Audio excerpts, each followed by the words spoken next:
RFI et France 24 présentent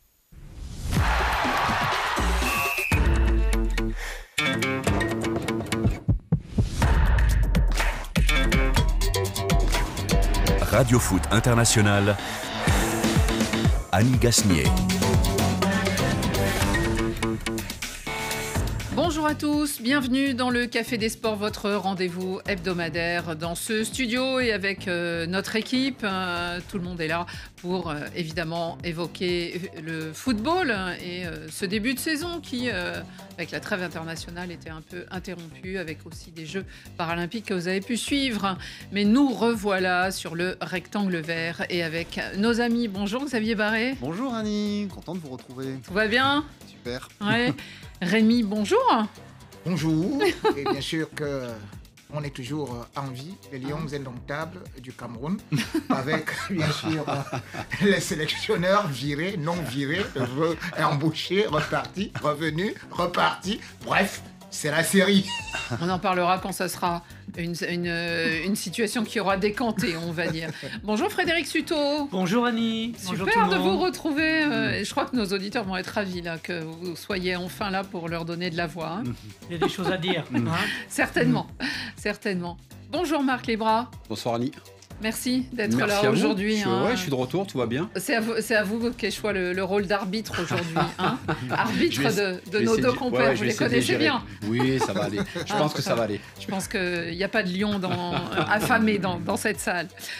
Dans les débats du jour, nous évoquerons donc Kylian Mbappé à Madrid. Pour reprendre des couleurs, l'attaquant a du mal à reprendre ses marques en ce début de saison. Le grand club du Real peut-il aider sa recrue star à retrouver son niveau et son statut ?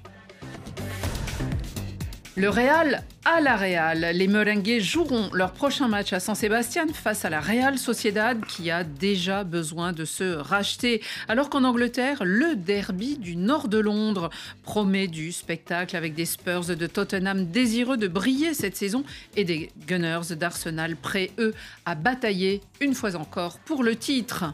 En dessert de ces affiches du week-end, eh bien Paris-Brest, bien sûr. Le club parisien reçoit son dauphin de la saison dernière à quelques jours de leur entrée en Ligue des Champions. L'OM, le club marseillais, fête ses 125 années d'existence et il jouera pour l'occasion avec un maillot vintage en réunissant samedi soir ses stars au Vélodrome de Marseille. Il y aura aussi vos cartons et les nôtres, bien sûr. Au générique de cette émission, David Finzel qui m'a aidé à préparer l'émission. Mathieu Degueldre est à la réalisation et on le salue aujourd'hui plus que d'habitude. Et puis à la vidéo, il y a Souel Kedir et Yann Bourdela. Le Café des Sports, les débats sont ouverts.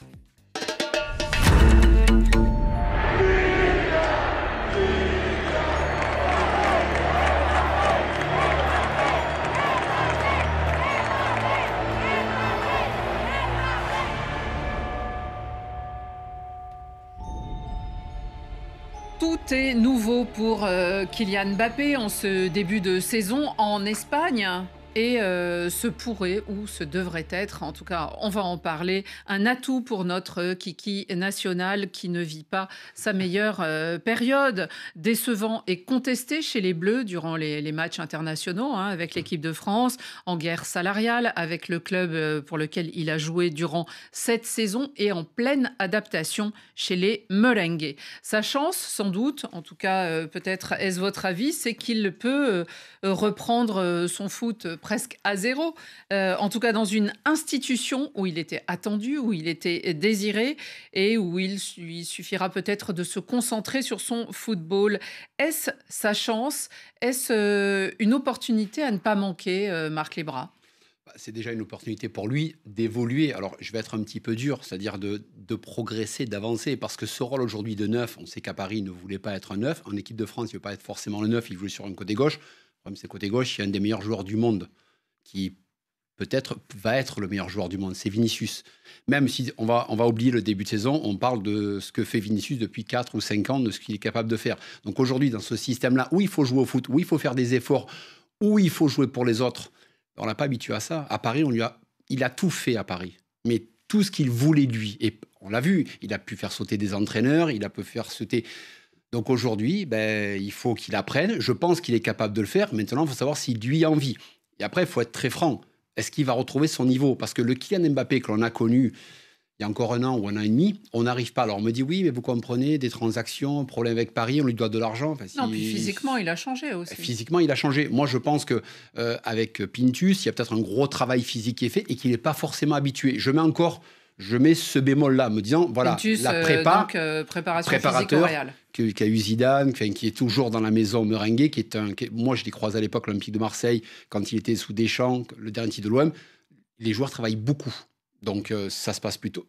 Est-ce que lui a son adaptation? Mais il faut quand même qu'il retrouve son niveau. On s'est dit en équipe de France, rappelez-vous Deschamps, sur le premier match, je le mets parce que ça va lui faire un... C'est pas une respiration, il n'y arrive plus. Donc là, c'est un gros problème. Mais ça ne tient qu'à lui de travailler et se mettre dans le moule. Après, tout ce qu'il a fait à Paris, il faisait ce qu'il voulait, il ne pourra pas le faire au Real. Et on l'a vu, Ancelotti, mon garçon, tu sors, voilà. Mais justement, Rémi, vous en rêviez de Kylian Mbappé au Real Madrid. Est-ce que pour vous, c'est l'endroit idéal pour retrouver Kylian Mbappé? Bien sûr, c'est la Maison Blanche. C'est la maison qui enlève toutes les noirceurs. Très bien, Rémi, vous commencez bien. Voilà. Donc, je crois d'ailleurs que tout le monde qui est arrivé quand même au Real Madrid, sauf ceux qui peut-être sont arrivés à un âge tardif, ils ont réussi. Mais c'est dans la difficulté. C'est d'ailleurs ça, la marque de fabrique du Real Madrid. Aujourd'hui, on parle de Vinicius. N'oubliez pas que la première saison, on a dit, mais là, il faut le prêter, très jeune. Il faut le vendre et tout et tout. C'était un gamin. Oui, c'était. Bon, voilà, n'oubliez pas, par exemple, que même lorsqu'on essaie de regarder Cristiano Ronaldo. Cristiano Ronaldo est arrivé au Real Madrid, il avait déjà un ballon d'or. Et il sort de l'Angleterre avec 31 buts marqués. Vous savez, la première saison, Cristiano Ronaldo, c'est 26 buts. Et tout de suite, les critiques commencent. Parce qu'on se dit, mais c'est pas possible qu'il vienne marquer seulement 26 buts. Mais quand il quitte le Real, c'était déjà 50 buts par saison. Parce qu'il a eu un temps d'adaptation. Aujourd'hui également aussi, vous avez l'exemple de Benzema. Quand Benzema arrive en 2009, tout le monde... très jeune aussi. Très, très jeune, bien évidemment. On dit qu'il n'a pas de niveau du Real. Et d'ailleurs, Mourinho, en 2010, va dire, quand on va à la chasse... avec des chats, eh bien, vraiment, on n'a pas... Rémi, parce qu'il n'a pas de chiens. Donc, mais vous dites que le Real, c'est l'endroit idéal pour Mbappé en ce moment? C'est l'endroit idéal, non seulement pour s'adapter, une institution qui vous protège, parce que regardez, par exemple... Pour progresser, surtout. Pour progresser. Pour progresser, parce que regardez même... C'était l'endroit idéal pour Eden Hazard aussi, on a vu. Ah il a même arrêté sa carrière là-dessus. Oui, mais il n'avait pas le même âge. Et donc, Attendez, il n'avait pas le même âge, Rémi... il arrivait à peu près dans les mêmes circonstances. Surdoué, de l'attaque, qui rêvait d'aller au Real Madrid et qui y est allé et qui finalement n'a rien fait. Donc évidemment, on ne souhaite pas la même trajectoire pour Kylian Mbappé. Mais ce que dit Rémi Ngono n'est pas vrai. Il y a des joueurs, des grands joueurs qui se sont plantés au Real Madrid par le passé et récemment. Je vous parlais d'Eden Hazard. On ne peut pas dire que le passage de Kaka, quand il est arrivé en même temps que Cristiano Ronaldo à l'époque, a été un grand succès au Real Madrid. Ça a même été plutôt un raté. Michael Owen, qui était ballon d'or parce que au début des années 2000, parce que le président Florentino Pérez collectionnait les ballons d'or, Michael Owen, ça a été un flop total. Et même cette équipe des Galactiques à l'époque, elle était championne une fois. Donc du coup, c'est pas une garantie de succès. C'est pas une garantie de succès d'aller au Real Madrid. Et quand on est Kylian Mbappé, là je rejoins tout à fait ce qu'a dit Marc Libra, qu'on a fait ce qu'on a voulu au PSG pendant 4, 5 ou 6 ou même 7 ans, parce qu'au début, il suivait quand même les consignes, mais c'est vrai que ces dernières années, c'était lui qui faisait même le recrutement, eh bien, se mettre dans le moule à 25 ans, c'est plus difficile que quand Vinicius est arrivé à 18 et qu'on lui a dit tu vas faire ça, et pour devenir le joueur qu'il est aujourd'hui. Annie, avant de poursuivre le débat, oui, c'est une pluie de réactions. Hein. C'est très clivant le sujet Mbappé. Aliadou Bendoum, Kylian doit être replacé à gauche, ça n'est pas un numéro 9. Diane Ousmane nous dit il est fini, Mbappé. Des réactions encore, Mbappé doit être humble. C'est Itoa qui nous dit ça. Tagenatan Daniel, pourquoi vous ne le laissez pas tranquille Kylian Mbappé, Pape Diaye revient sur la saison passée et tout ce que lui a fait subir Luis Enrique, mais nous dit il a sans doute atteint son prime entre 2018, quand il a gagné la Coupe du Monde, et 2022, la finale contre l'Argentine. C'est peut-être vrai. Hein. Et tout le monde est contre Mbappé. Pourquoi poser la question, s'il vous plaît, nous dit Bob Martial. Attends, on n'est pas contre Kylian Mbappé. C'est Kylian Mbappé qui se met en avant, qui revendique d'être le meilleur joueur du monde. Là, il est dans le meilleur club, pour moi, le meilleur club du monde. Mais vous êtes en train de parler d'un joueur qui est à la 4e journée et qui, quand même, vous évoquez le cas d'Eden Hazard pendant tout le temps qu'il a été au Real Madrid. Attends, je parle. Oui, c'est 4 buts. C'est 4 buts. Vous ne parlez pas des conditions d'Eden Hazard qui, comme Kaka, n'a été qu'un joueur blessé. Donc, ils n'ont pas eu la possibilité de s'exprimer. Or, aujourd'hui, tout le monde sait qu'au Real Madrid, dans le début de saison, et d'ailleurs, c'est pour ça que les débuts de saison avec Pinto sont souvent très difficiles parce qu'il faut absorber d'abord. Tu es un footballeur, c'est-à-dire que ce qu'on appelle la préparation physique. Aujourd'hui, il a marqué 3 buts. Et aujourd'hui, vous êtes en train de me dire, est-ce qu'il va réussir? C'est déjà, c'est parce que dans la journée internationale, avec l'équipe de France, il a été pratiquement transparent. Et là, il repart au Real Madrid où on attend toujours qu'il prenne sa place finalement. Et donc, on se demande si c'est l'endroit idéal pour cela. C'est l'endroit parce qu'il faut savoir que c'est Kylian Mbappé bénéficie aussi de la part parce que c'est une équipe. Il bénéficiait par exemple dans l'équipe de France d'un Griezmann qui était très très bon à une certaine période, ou de Giroud d'ailleurs, même quand il était à Monaco, c'était la même chose. Il a joué en 9 et demi. Mais maintenant, je voulais juste préciser que vous oubliez qu'en équipe de France, et il y a Griezmann qui n'a pas marqué depuis plus d'1 an. C'est-à-dire, il est en baisse de régime. Et alors maintenant, qu'est-ce qui va se passer au niveau du Real Madrid? Parce que Mbappé n'est pas celui qui va marquer, qui va totalement fixer la défense. Il va bénéficier de l'arrivée de celui qu'on appelle maintenant Bellingham, qui a un peu plus de hauteur et qui peut s'infiltrer. Et c'est pour ça qu'il dit, il est arrivé au Real pour prendre la place de Cristiano Ronaldo. Je n'ai pas de doute, il y a un proverbe africain qui dit, la couronne revient au chef, au roi héritier, et la corvée revient aux autres. À vous les Catalans. Alors attendez, avant de parler, Frédéric, il y a encore des commentaires ou des réactions. Ça continue, David Filzel. Ahmed Ousmane, vous allez être surpris quand Mbappé va se mettre à marquer. Ne revenez pas chanter son nom, après il sera trop tard. Mais il y a aussi tout ce qui se passe avec le PSG. Est-ce qu'il a vraiment la tête au Real? Il y a ces impayés, 50... Oui, mais ça fait la une des journaux depuis 2-3 jours. On est bien d'accord. Il réclame 55 millions d'impayés, à juste titre, et ça va durer des mois, des années. Non, mais attends, des mois, des années, il a déjà le compte en banque qui peut assurer un siècle. Donc, il est peinard. Vous avez été joueur quand il y a des parasites. C'est difficile de se concentrer. C'est difficile quand même. Il est bon. Non, mais attendez, Rémi. C'est difficile de se concentrer. J'entends ce que tu dis, mais l'argent, il va le toucher. Ça part au prud'homme, il va le toucher. Ils vont le déclarer en net. Je ne vais pas t'expliquer comment ça fonctionne. Ils vont lui placer à droite et à gauche. En net, tout le monde sera content. Donc, l'argent, il va le toucher. C'est aujourd'hui sur le niveau depuis 1 an. On n'a jamais retrouvé. Toi, tu parles, mais je ne te dis pas le contraire. Je vais dans ton sens. Le problème, c'est que Mbappé, aujourd'hui, il n'est pas à son niveau. Il est... Pour moi, est-ce qu'il a grossi? Est-ce qu'il a pris du muscle? Est-ce qu'il a de la masse musculaire? Mais aujourd'hui, dans le club du Real, comme tu le connais, on te dit, t'es numéro 9, t'es numéro 9. Moi, je ne vais pas remonter il y a 20 ans ou 15 ans. Je te prends l'année dernière, Bellingham, quand il arrive. Oh, mais c'est impossible, Bellingham, un Anglais, qu'est-ce qu'il va faire? Qu'est-ce qu'il a fait, Bellingham? Il a ajusté son jeu, il joue pour le Real. Mbappé doit faire pareil. Si Mbappé ne fait pas pareil, on va entendre ce genre de choses. Non, mais c'est pas normal. Arrêtez de lui taper. On lui tape pas dessus. On dit juste que le Mbappé qu'on a connu, il n'existe plus aujourd'hui. Et le Real sera plus fort que Kylian Mbappé, qu'on le veuille ou non. Et ça, tu le sais. Le problème, Marc, c'est que toi qui étais avant-centre, tu dois le savoir. On s'improvise pas avant-centre. Mais on a joué sur les côtés et attends, laisse-moi finir. Et qu'on n'a pas de jeu de tête. C'est ça le plus étonnant. Parce que quand il a essayé, il s'est cassé le nez. Raymond Bonneau nous disait à l'instant, Cristiano Ronaldo s'est adapté au jeu du Real en jouant avant-centre. C'est vrai. Mais Cristiano Ronaldo a un jeu de tête extraordinaire. Nous, ce qu'on se demandait, c'est que Kylian Mbappé n'a pas de jeu de tête. Messi a joué avant-centre, monsieur. Il a joué avant-centre. Il a 1m1. Donc, il a marqué la tête, Messi. Messi a joué avant-centre. Ne regarde pas tout simplement ça. Complètement différent. Les Agüero ont joué avant-centre. Moi, et aujourd'hui, et vous vous rendez compte, c'est malhonnête de Xavier Barré. Il nous a dit quand il y avait Messi à Paris, Messi a fait 14 journées sans marquer dans le championnat français. Il a trouvé toutes les circonstances atténuantes. Il dit maintenant monter sur le gros Mbappé. Je reviens. C'est quoi Xavier, s'il vous plaît, revenons à la question. Est-ce que le Real Madrid, mais surtout l'institution, et justement ce grand club espagnol qui fonctionne d'une manière très verticale, là c'est sûr qu'il y a un président qui est Florentino Pérez, il y a des relais. Mbappé, il n'est qu'un joueur, il n'est plus rien d'autre. Est-ce que c'est un cadre idéal pour se reconcentrer sur son football et retrouver son niveau? Bien sûr, de ce point de vue-là, oui. Puisque aujourd'hui, au Real, il est joueur, alors qu'au PSG, il était recruteur. Non, mais de ce point de vue-là, oui. Bon.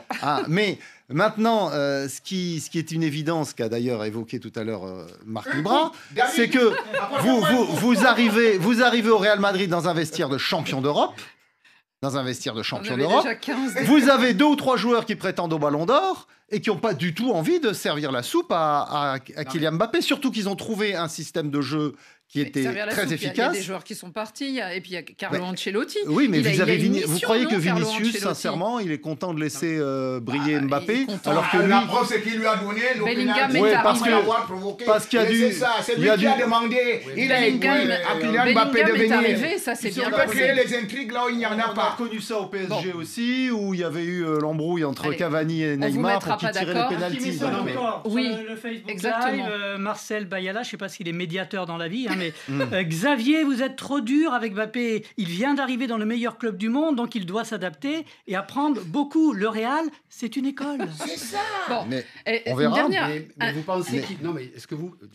La question Rémi, est-ce que tu penses qu'il a envie d'apprendre? Parce que l'Mbappé dont on parle, on dit oui, Mbappé, mais Mbappé, il aime jouer à gauche. Et à gauche, c'est le meilleur joueur du monde actuellement. Donc on fait quoi? Je vais te dire... Donc on le met sur le banc pour l'instant. Je vais te dire qu'il a envie d'apprendre. Et d'ailleurs, il a dit, je suis attaquant et je joue sur tous les 3 points de l'attaque. Okay. Donc, il n'a pas besoin de cela. Et c'est pour ça que je vous dis qu'au Real aussi, il bénéficie d'une autre chose. C'est-à-dire que le président du club sait toujours protéger ses joueurs, comme il a protégé Benzema. Un temps. Même quand... Un temps. Tu sais que ça va durer qu'un temps. Non, ça, il a protégé Benzema devant Higuaín, devant Morata, et même devant Mourinho, de telle sorte qu'il a continué à le conserver. Donc, c'est la même chose quand on a voulu faire partir Vinicius. Donc, c'est comme Frédéric, ça. Juste une dernière chose. Vous pensez qu'il peut y avoir des interférences justement de toutes les choses qui se passent autour pour Kylian Mbappé, ou est-ce que là-bas en Espagne, il peut oublier, il a des relais? Son image pourrait être très cornée. Alors auprès de l'opinion publique française, peut-être, mais on sent bien là que dans le bras de fer avec le PSG,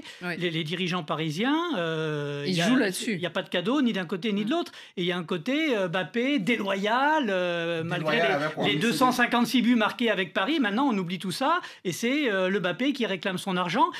Vous parliez de l'équipe de France, la dernière séquence, elle n'a pas été tout à son avantage. Hein, et donc, il n'a même pas été titulaire au deuxième match. En tout cas, l'opinion publique pourrait être raisonnée. J'ai revendiqué mon argent. J'ai revendiqué mon argent. Tu crois quoi? S'il n'y a pas de salaire, c'est l'esclavage. Attendez. Mais la chose la plus importante pour moi et qui causera problème, c'est qu'aujourd'hui, des joueurs capables de gagner le Ballon d'Or, ils sont au Real. Et Mbappé est allé dans le lieu où les Ballons d'Or... Il y a concurrence. Non, mais la concurrence, elle va être énorme, parce que là, Rémi nous dit, il a laissé un penalty. Crois-moi, quand tu veux le Ballon d'Or et que tu sais que tu en as déjà 2, parce que Rodrigo, il aurait mérité d'entendre. Bellingham, il peut être sur le podium. Vinicius va être sûrement sur le podium. Mbappé, il arrive, puisque cette année, il est sur le podium. Dans le temps, ça va être très compliqué, parce que tu as 3 ou 4 Ballons d'Or possibles. Donc, il va falloir faire attention. Et ça, est-ce qu'Mbappé est capable de l'admettre? Ça, c'est autre chose. Alors, on va voir, parce que c'était le dieu vivant en France. Et dans un grand club, tu as des big stars qui sont là. Tu n'es plus la big star. Non. Ne vous inquiétez pas, on ne lâche pas le Real, puisqu'on va attaquer les affiches de ce week-end.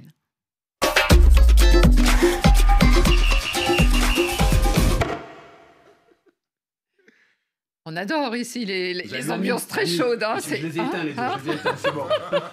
C'est bon, Marc.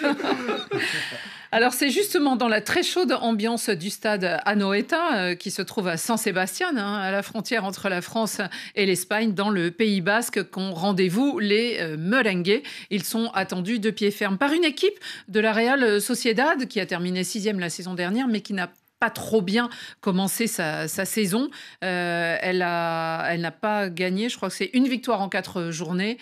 C'est pas le cas du Real Madrid, qui est déjà deuxième quand même. Mais le Real Madrid, on sent, Rémi, que le jeu n'est pas encore flamboyant, le jeu n'est pas encore installé, et notamment peut-être parce que ces joueurs de milieu de terrain, Jude Bellingham, Tchouaméni, voire Camavinga, ne sont pas encore véritablement présents ou sont blessés. Effectivement, comme j'ai dit, c'est un début de saison. Le coach, il fait Comme par il exemple, peut. comme il peut, il se débrouille. C'est une équipe qui n'est pas encore équipe. Donc, il n'y a pas les automatismes. Parce que pour qu'une équipe soit équipe, il faut que les gars ils se ressentent. Donc, aujourd'hui, vous avez par exemple la pièce maîtresse qui était là, qui a eu assez blessé, c'est-à-dire que Jude Bellingham, sachant aussi que Kroos a pris sa retraite, c'est déjà assez. Et maintenant, vous vous retrouvez avec les pièces de rechange telles que Camavinga, qui ne sont pas là. C'est un peu trop. Et maintenant aussi, un autre système, c'est que l'équipe face à du la Real Real... Sociedad, qui, chez elle, n'est jamais une équipe facile à jouer. Il n'est jamais facile, mais cependant, ça peut aussi être une bonne option parce que le Real Madrid a beaucoup de difficultés. On a pu le constater avec des équipes qui jouent un peu reculées et une défense basse. Or, les joueurs du Real Madrid aiment prendre la profondeur, y compris d'ailleurs Kylian Mbappé. C'est d'ailleurs pour ça qu'on a pu le voir souvent quand des équipes veulent faire du jeu.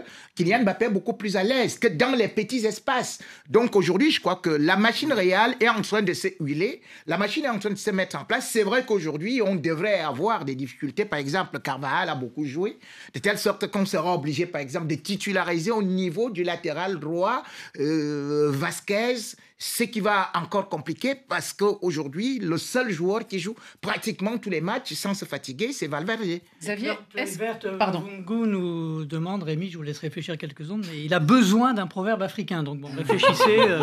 Bon. J'en ai rien donné. Bah oui, mais il faut alimenter. pour le prochain match. Xavier, est-ce que cette équipe du Real Madrid, il lui manque pas quand même quelqu'un finalement au milieu de terrain de création par rapport au départ de Toni Kroos? Alors on a toujours Modric, mais oui, parce que Modric est déjà plutôt jeune. Pourtant, on se disait ils en ont recruté des jeunes pour le milieu de terrain. Oui, mais ils n'ont pas la même qualité. Tchouaméni, c'est un super joueur, on le sait, en équipe de France, même s'il a été souvent blessé ces derniers temps. Camavinga, il est actuellement indisponible. Modric est plutôt jeune. Bellingham aussi a été blessé. Et Toni Kroos, qui était vraiment la pierre angulaire de ce milieu de terrain par ses longues ouvertures et sa qualité de passe, eh bien, est parti à retraite, ça y est, c'est fini. Donc, il faut reconstruire un jeu sans Toni Kroos. Et pour le moment, c'est pas. C'est Ancelotti. Hein. C'est ce qu'il essaye de faire. On voit une grosse débauche d'énergie. Franchement, le Real Madrid, j'ai regardé les matchs depuis le début de saison. On peut pas dire qu'ils mouillent pas la chemise. Hein. Et ils ont la possession, ils dominent le maillot, la camiseta. Oui. Mais donc. Non, mais je regarde justement pour voir pourquoi ça ne fonctionne pas bien. Et l'absence de Kroos me semble être un élément.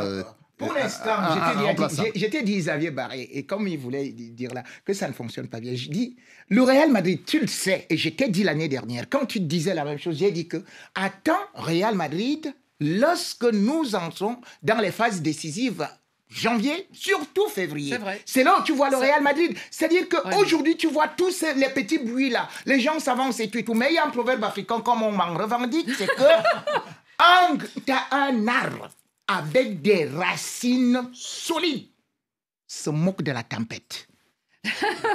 Marc, à vous de reprendre. Passe décisive. Non, mais mes deux camarades, je les aime beaucoup, mais c'est vrai que Rémi, c'est la même. L'équipe, à part Mbappé, c'est la même équipe que la saison passée. Donc les automatismes, ils les ont, que ce soit Carvajal, que ce soit Mendy, que ce soit Militao, que ce soit Rudiger, Valverde, tous ces joueurs étaient là. C'est juste qu'aujourd'hui. Le football, c'est d'abord ce qu'on appelle le salon. Le salon, c'est quoi? C'est le milieu de terrain. Laisse-moi parler. Le problème aujourd'hui, c'est que ces joueurs-là sont dans l'âge, ont énormément joué, certains n'ont pas eu de récupération, ou 15 jours ou 3 semaines, c'est qu'ils s'attendaient vraiment que 3 joueurs devant, que ce soit Rodrigo, que ce soit Vinicius ou Mbappé, fassent la diff, parce que c'est vos premiers défenseurs, c'est les joueurs qui vont vous apporter le plus. Aujourd'hui, ces 3 joueurs-là ne fonctionnent pas. Oui, il a dit d'ailleurs, Ancelotti, ce matin en conférence de presse, il a dit, donnez-leur un peu de temps. Voilà, donc si on ne trouve pas la solution avec ces 3 joueurs qui peuvent vous permettre de faire la différence, derrière, Valverde, qui pour moi est le meilleur joueur actuellement, parce qu'il joue partout, il est partout, comme Carvajal, que j'adore, mais c'est vrai, il est fatigué, mais à un moment donné, ça va leur venir rapidement dessus. Donc, si devant, ils ne trouvent pas très vite la solution, alors Bellingham est absent, Tchouaméni, quand on prend Tchouaméni et Kamavinga, c'est pour prévoir Modric qui s'en va et Toni Kroos. Donc là, aujourd'hui, je sais qu'il va falloir du temps, mais dans la Maison Blanche, on n'a pas de temps. Mais aujourd'hui, si les 3 de devant ne trouvent pas la solution, parce que Vinicius... à part le match face à l'Atalante à la Supercoupe, ça s'est plutôt bien passé. Mais non, c'est pas une critique. C'est le style de jeu. C'est aujourd'hui quand tu. Non, mais même avec le Brésil, il n'a pas convaincu là. Voilà. Est-ce que tu prends du plaisir à voir le Real ? Non. Après, je te rejoins que tu sais que janvier-février, ils vont mettre le turbo avec Pintus, ils vont faire ce qu'il faut. Mais là, actuellement, t'as pas la solution. Et les 3 devant, ils fonctionnent pas. Donc, quand 3 joueurs Real qui fonctionnent pas, tu peux te poser des questions. C'est juste mon point de vue à l'heure actuelle sur ce que je vois. Frédéric, on parle quoi là de la Liga, de la Ligue des Champions, parce que il y a une équipe qui se pose pas de questions pendant ce temps-là, c'est Barcelone, hein, qui caracole en tête. À un moment, 4 matchs, 4 victoires. Non, mais si vous avez 7-8 points de retard, le Real, même s'il se met en route cet hiver, chez nous, le diesel, il faudra rattraper les points. Chez nous, on dit Moi, je verrais la bien course Barça, des enfants, c'est le matin. Sache que le Real Madrid a déjà sauvé ce que Barça n'a pas pu faire. C'est-à-dire, nous, malgré le fait qu'on dit on ne prend pas du plaisir, on a dit à la Super Coupe d'Europe. On a dit à la Super Coupe d'Europe. Barcelone, c'est saison blanche. Même chez eux, ils ont perdu contre Monaco, la coupe Cocorico. Ils ont perdu ça. Donc, alors, vous êtes en train de vous plaindre du sort du Real Madrid qui gagne et tout. Bon, attendez. Frédéric, est-ce que nos auditeurs ou internautes ça continue, mais ils ont peur que ça s'enflamme un peu trop. Mais personne n'est contre Mbappé, hein, nous dit Pascal. C'est juste que c'est comme le débat Messi-Ronaldo, il y a des pour, il y a des contre. Bon, voilà. Voilà, exactement. On en a trouvé un autre. Allez, on continue. On va du côté d'un grand championnat qui est de l'autre côté de la Manche. Watkins denied. Stunning goalkeeping again. David Raya with a sensational save. Un des rendez-vous du week-end pour ceux qui aiment le championnat d'Angleterre et surtout la Première Ligue. Ce sera dimanche après-midi, et ce sera dans le nord de Londres, entre Tottenham et Arsenal. Les Blancs et les Rouges, en tout cas les Rouges qui ne joueront pas en rouge, parce qu'ils joueront en noir, pour une histoire de détail sur le maillot. En tout cas, cette équipe d'Arsenal, elle est vice-championne d'Angleterre, on l'a vu les 2 saisons dernières, terminée. Malheureusement, derrière, toujours les meilleurs que sont en ce moment Manchester City. Et puis, évidemment, ils ont recruté cette saison un tout petit peu, mais ils espèrent bien terminer cette fois à la première place. De l'autre côté, on a Tottenham qui a terminé 5e seulement l'année dernière, mais qui surtout est souvent bien placé, mais qui, alors lui, reste quand même ce club toujours assez loin. Malgré tout, Tottenham-Arsenal, c'est tout est aucun favoritisme. Londonien, en fait. Voilà, en fait, exactement. Il y a d'autres clubs à Londres, mais les 2 plus populaires, c'est Tottenham et Arsenal. C'est les clubs du nord de Londres, la banlieue ouvrière. Et donc, il y a une vraie rivalité. Le derby. C'est le derby, le North London Derby, mais c'est d'abord le grand choc londonien. Et d'ailleurs, on a beaucoup de matchs spectaculaires entre ces 2 clubs ces dernières années. La saison dernière, ça a fait 2-2 à l'aller et 3-2 pour les Gunners à Tottenham lors du match retour. Et d'ailleurs, ça avait marqué la fin de saison très compliquée de Tottenham, qui pouvait encore postuler pour une place le de titre, Ligue des même, Champions. au moins une place en Ligue des Champions, et qui s'est effondré, qui a perdu 4 de ses 5 derniers matchs contre les 4 gros, en fait, ces 4 concurrents. Donc, cette équipe de Tottenham, elle a des qualités, mais là, ils viennent de perdre à Newcastle. En revanche, les Gunners ont beaucoup d'absents. C'est ça le problème. Odegaard, le meneur de jeu qui s'est blessé avec la Norvège. Il y a Mikel Merino, le milieu de terrain espagnol recruté à la Real Sociedad, qui est blessé, qui peut toujours pas jouer. Ricardo Calafiori, le défenseur italien venu de Bologne, blessé aussi. Il y a beaucoup de joueurs blessés, Saka, je crois aussi. Donc, du coup, il y a beaucoup d'incertitudes quant à la composition, l'équipe que va pouvoir aligner Mikel Arteta, même si l'effectif a été renforcé. Cette équipe des Gunners, elle est un petit peu, on ne sait pas trop quelle forme elle va prendre là, pour ce derby. Marc, cette équipe d'Arsenal, on la voit chaque année finalement d'une certaine façon progresser ces derniers temps, en tout cas avec Arteta. Est-ce que c'est l'année où il faut enfin passer le cap ? Je ne sais pas si c'est l'année. Est-ce que Arteta a la solution pour aller battre le Grand City, qui est extraordinaire et qui sont capables eux aussi en janvier-février. Ils sont toujours très près. Ah ouais, mais ils sont toujours très près. On espère toujours. Et là, pour eux, oui. Ouais, pour eux. Oui, pour qu'il y ait une alternative. Du côté de Tottenham, il va falloir faire encore une fois de plus. Il faut digérer. Ils ont fini 5e sans Harry Kane, parce que vous perdez votre meilleur joueur, votre emblème. Et je trouve que 5e, et ce qui s'est passé de tout l'ensemble, c'est plutôt pas mal. Oui, du côté d'Arsenal, j'attends toujours d'avoir ce que je peux regretter, c'est que Xhaka qui est parti, qui était un peu l'aboyeur, le joueur qui leur a fait du tort l'année dernière, est-ce qu'ils l'ont recruté ? Je ne pense pas. Donc Arsenal, ça restera toujours pour moi une équipe exceptionnelle. C'est plaisant, ça marque des buts, ça joue. L'année dernière, on a même vu qu'Arsenal, sur certaines phases de jeu, était meilleur que City. Le problème, c'est qu'à l'arrivée, ça finit 2e et qu'il vous manque toujours ce petit supplément d'âme. Et je pense qu'une fois de plus, quand on n'a pas de vieux roublards, de vieux joueurs d'expérience qui sont capables, le Real possède ces joueurs-là. Ils avaient ces joueurs-là pour mettre le pied dessus, pour faire... Carvajal, aujourd'hui, est un monstre pour moi. À l'âge qu'il a, il est capable de tempérer le match, de casser la rencontre, d'accélérer la rencontre, d'aller brancher. Voilà. Est-ce qu'aujourd'hui, Arsenal a ce genre de joueurs ? On joue sur des hauts de garde, tu as raison qu'il y a un super joueur, mais c'est des gentils. C'est vraiment que des gentils. Et de l'autre côté, City, si on compare, vous n'avez pas trop des gentils. Donc voilà. Ce que disait Patrice Evra quand il jouait à United, déjà, en parlant ça d'Arsenal. Ça fait des années qu'on pense ça. Ouais. Des petites réactions, ça commence à tomber. Là, Tottenham nous dit Tunkara, c'est comme Harry Kane, sous-entendu, ça gagne jamais. Un pronostic Nzaou 0-0. Et puis il y a ceux qui sont encore sur le débat Real Madrid, tout ça. Mais c'est la beauté du Facebook Live, ça continue. Et ils ne s'en remettent pas à la coupe Cocorico là, de Rémi. Alors là, je ne vous dis pas tous les emojis. Voilà. Rémi, cette équipe de Tottenham, elle est souvent décevante. En fait, on parle d'Arsenal qui, rame et finalement meurt un peu avant d'arriver sur la grève, mais finit quand même 2e et sur le podium et tout à son honneur et en Ligue des Champions. Mais par contre, Tottenham, c'est à chaque fois, il y a un élan. Et puis, on se souvient de leur finale de Ligue des Champions, il n'y a pas si longtemps. Mais c'est une équipe parfois un peu insaisissable. C'est une équipe qui va à reculons. Disons-le. Alors qu'il y a une régularité dans l'effectif. C'est-à-dire en 5e et tout. Mais Arsenal, c'est une progression plutôt. Parce qu'on a beau dire que Arsenal, ça n'a pas gagné depuis 2004. Oui, 2004. Oui, depuis 2004. Et c'est ce que je...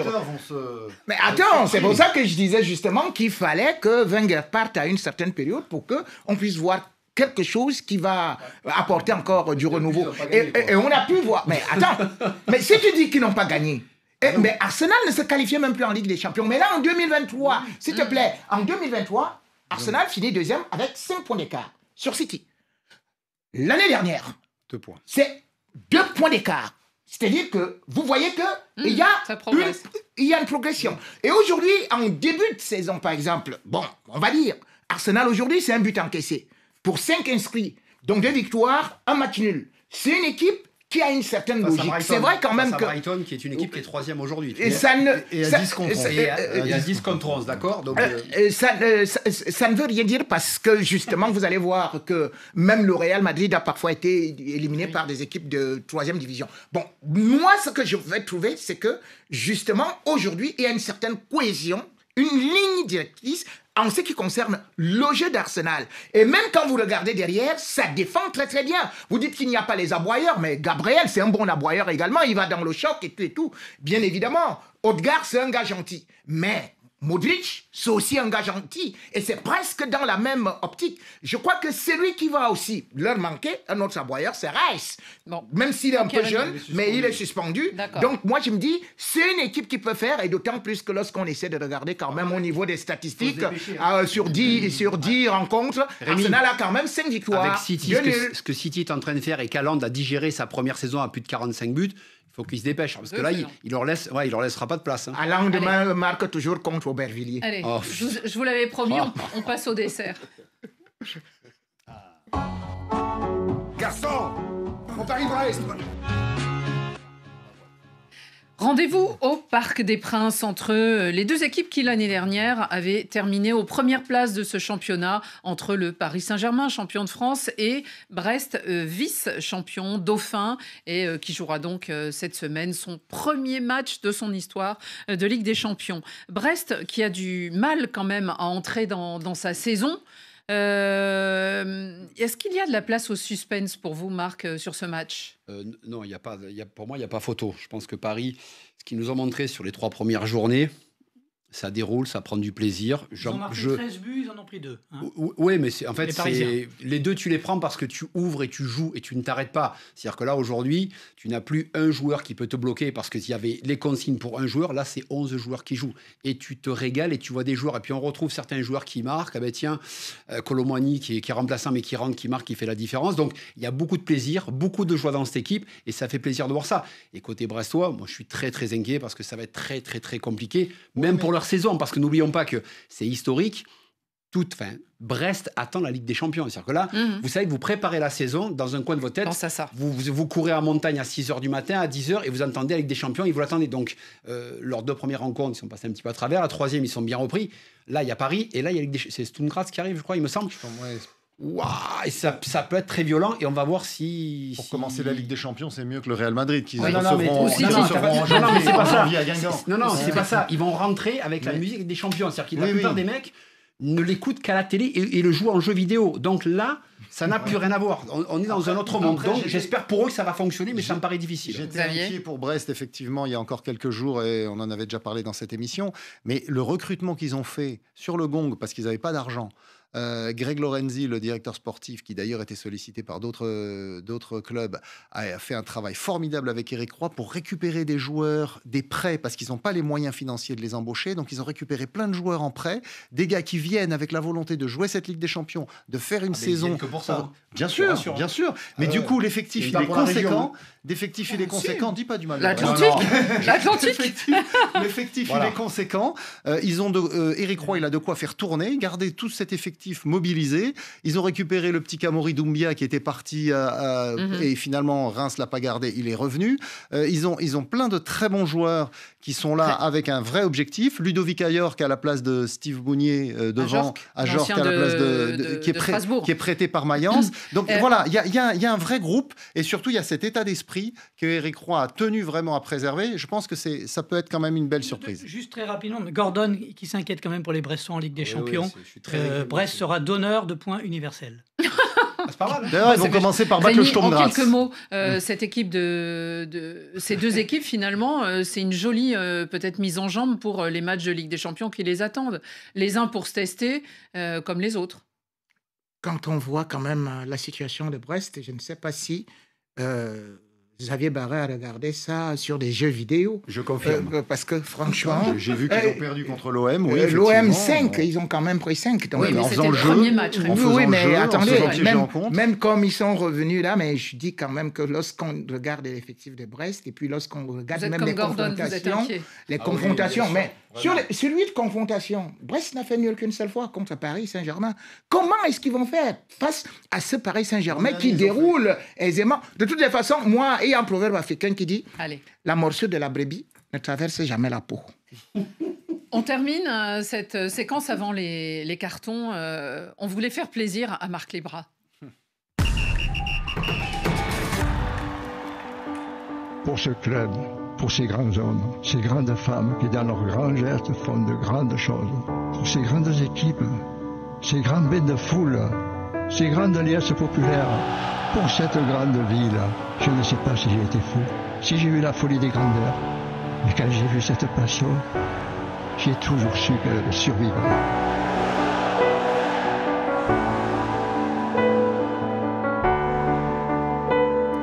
Il s'appelait René Dufort de Montmirail et il y a 125 ans, en 1899, il a donc créé le club de l'Olympique de Marseille, l'OM. Marc Libra. Oui, bonsoir. Bonsoir.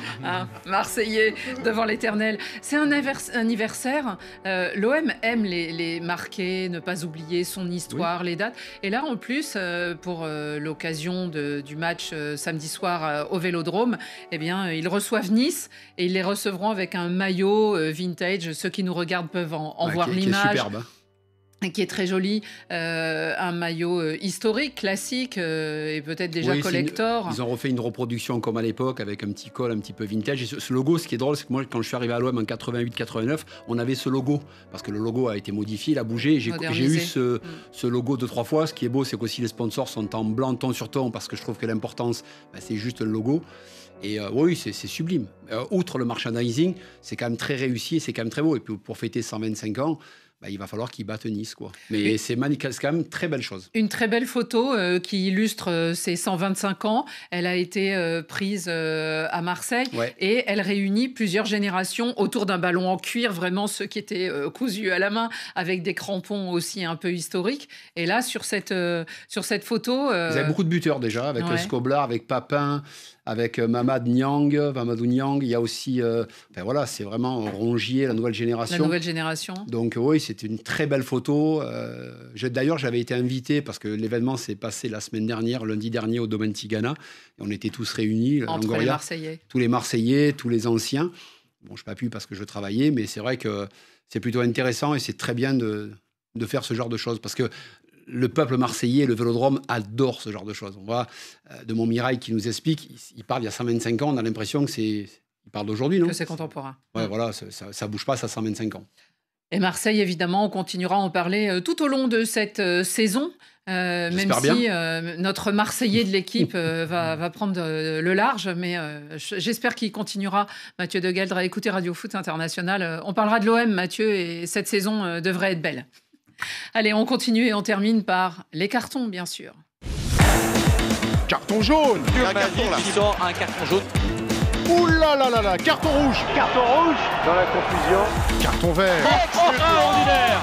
Rien à dire. Vous avez été nombreux, comme chaque semaine, à vous envoyer vos cartons. Ils ont été sélectionnés par David Finzel. Salut, moi c'est Baye Makumba Diop depuis le Sénégal. Ce carton, il est vert d'émotion envers notre regretté journaliste Didier Roustan qui nous a quittés récemment. Didier, tu vas me manquer parce que je ne ratais jamais l'émission que tu animais sur TV5 Afrique le dimanche soir, émission consacrée au résumé du championnat de France. Que ton âme repose en paix. On se revoit au paradis. Bonsoir les cafés des sports, c'est Johnny depuis Lubumbashi en RDC et je donne un carton vert à Sébastien Desabre qui fait un bon boulot avec les Léopards. 6 points en 2 matchs, on ne pouvait pas espérer mieux. Par contre, je ne sais pas qui on va affronter prochainement, mais croyez-moi, la chicotte les attend.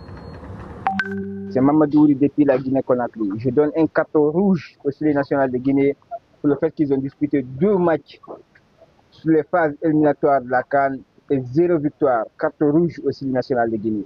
Bonjour le Café des Sports. Je m'appelle Youssouf, je suis tanzanien, le premier tanzanien à participer dans cette émission. Voilà, je suis à Paris, en France. J'aimerais donner un carton vert pour ma sélection nationale de la Tanzanie, les Taifa Stars, qui ont fait un très beau match à Yamoussoukro en Côte d'Ivoire contre la Guinée. C'est une victoire 2-1 à l'extérieur. C'est pas évident pour nos Taifa Stars. Franchement, c'est du bien, ça nous fait du bien et on est deuxième au groupe. Bravo les Taifa Stars, bravo la Tanzanie, bravo, je suis fier. Allez, on ira à la CAN au Maroc, on ira à la CAN, Inch'Allah. Salut Radio Foot. Boubacar Z Zouboué Bamako, Mali. Carton vert à Yves Bissouma. Pour les performances XXL qu'il a réalisées avec les Aigles, il a pris ses responsabilités en tant que capitaine en marquant des buts et en galvanisant bien ses camarades. Bonjour Café des Sports, bonjour le plateau. Revego Kwasi depuis Yamoussoukro, Côte d'Ivoire. Je donne un carton vert à l'équipe nationale de Côte d'Ivoire. 2 matchs, 2 victoires, 4 buts marqués. Quand tu es champion, il faut te faire respecter. Et c'est ce qui s'est passé. Et surtout un carton vert à Ivan Dika, le maître de la défense. Bravo, bonne émission à vous. Ciao, ciao. Bonjour Radio Foot International, je m'appelle Innocent Charam depuis Douala. Je suis très fier d'être Blaugrana et aussi content de voir Hansi Flick nommé meilleur entraîneur de la Liga. Rémin Gono, vous êtes prévenu. Classico, bientôt. C'est parti. Bonsoir à tous les téléspectateurs de l'émission Café des Sports. Je me nomme Foko Boris depuis Douala, Cameroun. Mon carton, il est vert. Cristiano Ronaldo, une fois de plus, a prouvé face à l'Écosse qu'il est le meilleur joueur de tous les temps, le meilleur joueur de sa génération. Il y a un proverbe africain qui dit c'est la vieille mamie qui fait la bonne sauce. À la Madrid. Salut Radio Foot, je suis Colané depuis Lomé. Je donne un carton rouge aux dirigeants du Paris Saint-Germain pour leur traitement qu'ils infligent à Mbappé. Mbappé est le meilleur buteur de l'histoire du club.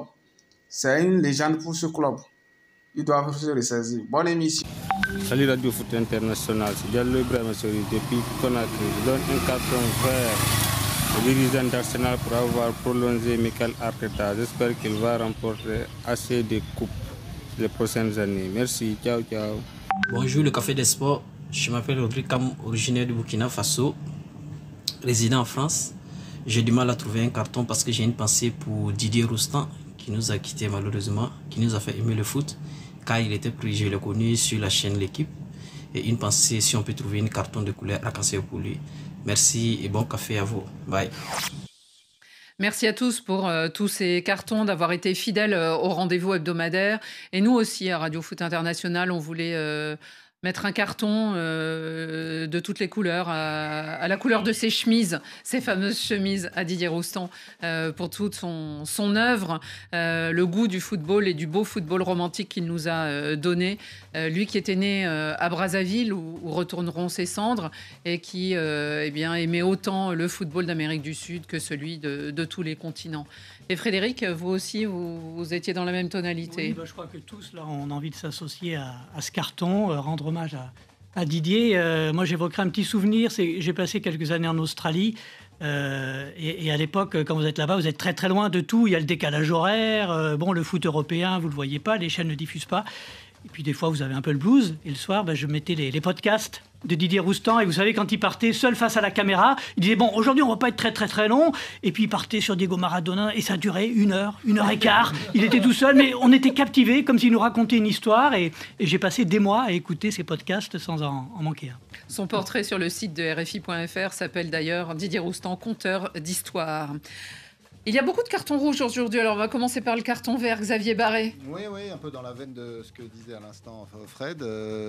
Un continent que Didier Roustan aimait beaucoup, l'Amérique du Sud. Carton vert à la Bolivie, oui, parce que figurez-vous que la Bolivie, qui joue en vert, absolument, a obtenu une victoire au Chili, dans un contexte particulier, parce que déjà, il y avait eu un but égalisateur accordé aux Chiliens, alors que le gardien bolivien s'est blessé, qu'il a levé le bras, mais l'attaquant chilien est quand même allé marquer, le but a été validé. Donc ils étaient au Chili, face à un public forcément hostile. Ils ont gagné 2-1. Ils ont enchaîné donc 2 victoires en éliminatoire de la Coupe du Monde. Et la dernière fois qu'ils avaient gagné à l'extérieur, les Boliviens, c'était en 1993. Ils avaient gagné au Venezuela et ils s'étaient qualifiés pour la Coupe du Monde 94 aux États-Unis. C'est peut-être de bon augure pour retourner aux États-Unis en 2026. Allez, du rouge avec Marc Libra. Carton rouge pour Vincent Labrune qui a été élu quand je vois... Élu président de la Ligue française de football. Oui, c'est vrai, ça paraît fou. C'est que la plupart des gens, des présidents n'aiment pas le football, n'aiment pas leur sport parce que, je sais pas, c'est pas possible en fait. Mais bon, on laisse des dirigeants incompétents au sein du pouvoir et ça donne ce genre de choses, des DAZN, tout ce qui peut se passer autour, c'est catastrophique. Malheureusement, il paraît que c'est le football moderne, mais je pense qu'avec la mort de Roustan, je pense que mon football est totalement mort, je crois. Je crois j'ai arrêté en 2005, il n'existera plus. Rémi, vous aussi, c'est du rouge. Rouge pour la Fédération guinéenne de football. C'est dommage parce qu'ils ont limogé Kaba Diarra. Et qui est-ce qu'ils vont prendre? Les béquilles de Kaba Diarra. C'est-à-dire celui qui était à côté de lui, à savoir Charlie Paquillet. Mais sauf que ça fait du charlot là, parce que Paquillet a été limogé, il a été viré d'abord par Kaba Diarra pour incompétence. Mais les charlots de la fédération vont encore prendre celui qui a été viré pour incompétence pour l'installer. Et après 2 matchs, tout simplement, le gars prouve donc que Charlie égale Charlot. 2 matchs, 2 victoires. Donc finalement, sa carrière est déjà grillée. C'est comme ça avec la fédération. Comme le dit, 2 matchs de défaite. 2 matchs, 2 défaites pour un sélectionneur. C'était du jamais vu en Guinée. Comme le dit maintenant un proverbe africain en Guinée, si vous voulez prendre l'équipe nationale, sachez qu'il y a un proverbe qui dit « Si la poule couvre les œufs de diamants, c'est qu'elle finira par se faire avaler. » C'est la fin de ce Café des Sports, le premier, on va dire, de cette rentrée qui a duré, qui a été un peu interrompue. Merci beaucoup, messieurs, d'avoir été fidèles au poste. Et on se retrouve la semaine prochaine, même heure, même fréquence, mais vous retrouvez Hugo Moissonnier pour parler football. Bon week-end.